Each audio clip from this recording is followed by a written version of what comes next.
நான் எனது கருத்தை இங்கே பதிவு செய்கிறேன்.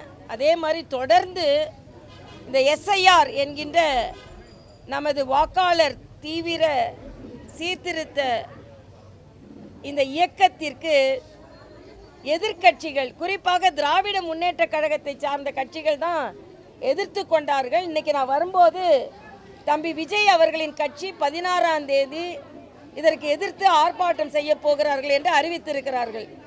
இது வேண்டாத ஒன்று. தம்பி விஜய் அவர்களுக்கு இதை போஸ்டில் அனுப்பலான் இருக்கேன். ஏன்னா இதை படிச்சுட்டு இதில் ஒன்றுமே இல்லை, மக்களுக்காக நம்ம உதவி தான் செய்யணும், ஏன் போராட்டம் செய்யணும்?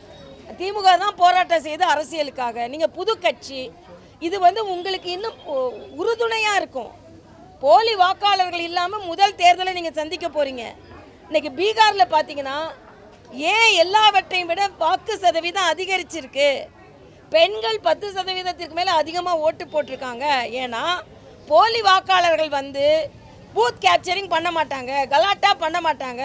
வர்றவங்கெல்லாம் நம்மளையா மாதிரி நேர்மையாளர்கள். அதனால் நம்ம தைரியமாக போய் ஓட்டு கேட்க, ஓட்டு போடலான்னு அதிகப்படியாக மக்கள் வந்திருக்கிறார்கள். இன்னொன்று, 65 லட்சம் பேரை நீக்கிட்டாங்க, 65 லட்சம் பேரை நீக்கிட்டாங்கன்னு. எங்கெங்க அவங்கெல்லாம் சாலைக்கு வந்திருப்பாங்க, ரோடுக்கு வந்திருப்பாங்க. எல்லாரும் அமைதியாக இதற்கு முன்னால் இருந்ததை விட 10% அதிகமாக வாக்களித்திருக்கிறார்கள் என்றால் இந்த தேர்தல் ஆணைய நடவடிக்கை மக்களுக்கு நம்பிக்கையை விதைத்திருக்கிறது. அதே நம்பிக்கையோடு தமிழ்நாட்டில் மக்கள் வாக்களிக்க போகிறார்கள்.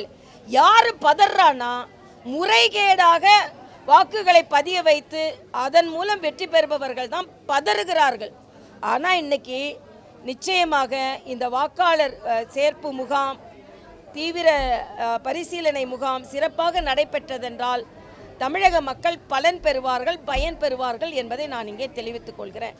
இதை வச்சே அரசியல் செய்ய வேண்டாம் என்பது எனது கருத்து.